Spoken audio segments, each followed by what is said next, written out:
To every beautiful woman out there, or to every woman out there, I have a friendly reminder for you. Now, I want to talk about beauty. What is beauty?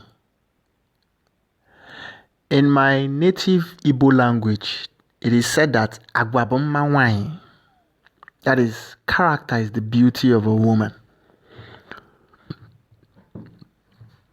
So the question I want to ask you is, are you beautiful?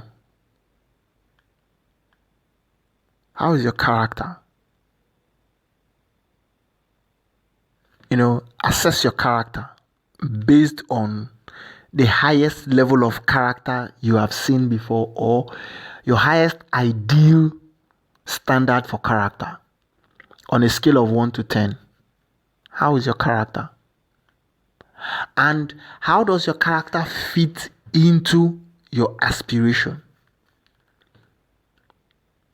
Because in this age of feminism and masculist ideas,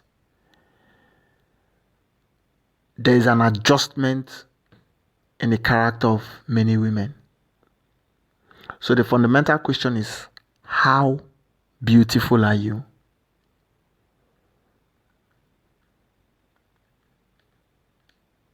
Do you believe you are better than a man, and yet you're looking for a man to get married to you, but you are better than him?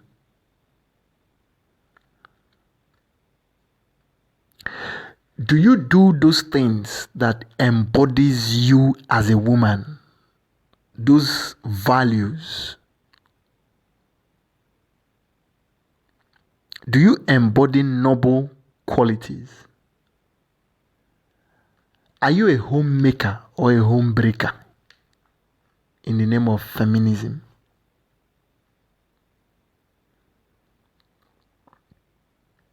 Now, when I mention feminism, I want to point out that it is as destructive as the masculism that feminism has come to counter.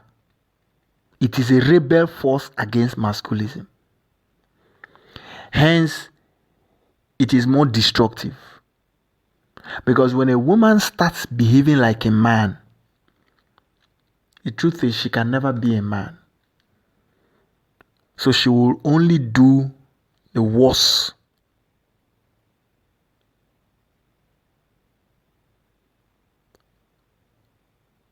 How is your character in this time and age? Does your character fit the style of the man you want?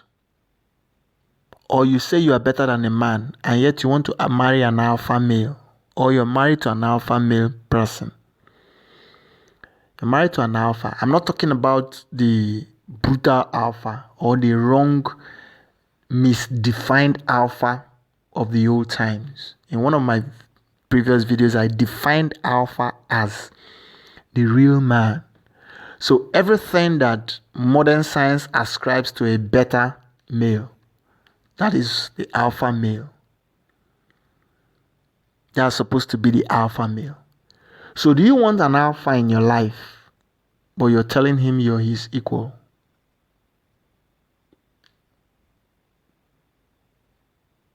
Those two doesn't blend. It doesn't mix. And it's, even when it mixes, it's a formula for disaster. When I say formula for disaster is, let me paint a picture. In the past, I used to have this lousy principle of, if I want to cross the road, number one, when I get to that road, 1, I don't wait. 2, I don't run while crossing. Now, these two things are a dangerous combination. Because why? It makes me cross the road like a dawn. I cross the road sometimes very dangerously. I can cross in between cars. Even if it's a 4-lane road, I can cross in between cars, no matter the speed at which they are barreling. Now, I was doing this, but I didn't understand something, that I was a hazard to the cars that I was crossing like that. So these two formulas were destructive to my person. And because I cross road very roughly, if I'm with somebody, if I'm walking with you on the street, when it gets to where we want to cross the road, I just leave you and cross as if you were not with me. I just cross the road. Then I go there and wait for you. Whenever you feel that the road is clear for you to cross, you cross. I do that because I know nobody wants to cross with me because I cross dangerously. So, when you have certain characters and you're expecting certain things to come to your life, you're expecting maybe a good man, you will not have it. Because a bad character drains the life out of a man. And because society has groomed men to endure their pains without showing sign of it, a man can endure a bad marriage to death, and even his best friends will not know the true nature of the challenge the man has at home. They may know, yes, he doesn't have a good relationship with his wife, or they're always having issues. But the real thing that is causing the issues, they may never know. Because due to the fact that we have been nurtured to endure our pain without showing signs of it, even when a man is telling his friends his pain, he tries to minimize the real effect of the pain. Because in describing his pain to his friends, there are emotional components. Secondly, we have been taught as men that don't display your emotions. So a man becomes clumsy in trying to explain the challenges he's going through. He could be clumsy even when he's genuine, even when he understands the true nature of this problem and he can explain it with all of its emotional component. His friend can just tell him, I beg, forget that thing, that's not too serious. Let's go and drink a beer. And the serious thing that a man is trying to share has just been taken like nothing. So most men have learned to endure their pains. So most men are enduring bad marriages, bad friendships. I'm not saying women don't endure. Women also endure a lot of BS from men. But in this conversation, we're talking about the women and beauty. So, to be beautiful, the first point that you start your beauty is in your character. Develop a noble character. Become the princess that you want your man to treat you as, and you will get the best. I believe life is a simple process. I believe that life is input, output. When you give something, you get the exact return. So when you show your beauty, when you exude your beauty, when you radiate your beauty into the life of a man, you become a treasured princess.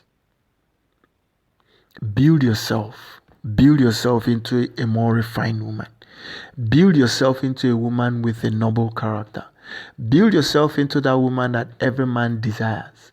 When you have a good character, it doesn't matter whether you're ugly, you're fat, you're slim, you're however. Your breast can be big, it can be small. Your butt can be big, it can be small. But when you have a good character, a man treasures you. And men will do everything to make you theirs because you have a good character. Build your character and build your life, and your significant other will appreciate you. I believe you can if you try. Yes, I believe you can if you try. So put in more effort and build a good character. And let's make the world a better place together. To every beautiful woman out there, or to every woman out there, I have a friendly reminder for you. Now, I want to talk about beauty. What is beauty? In my native Igbo language, it is said that agwabumma wine, that is, character is the beauty of a woman. So the question I want to ask you is, are you beautiful? How is your character? Assess your character based on the highest level of character you have seen before or your highest ideal standard for character on a scale of 1 to 10. How is your character?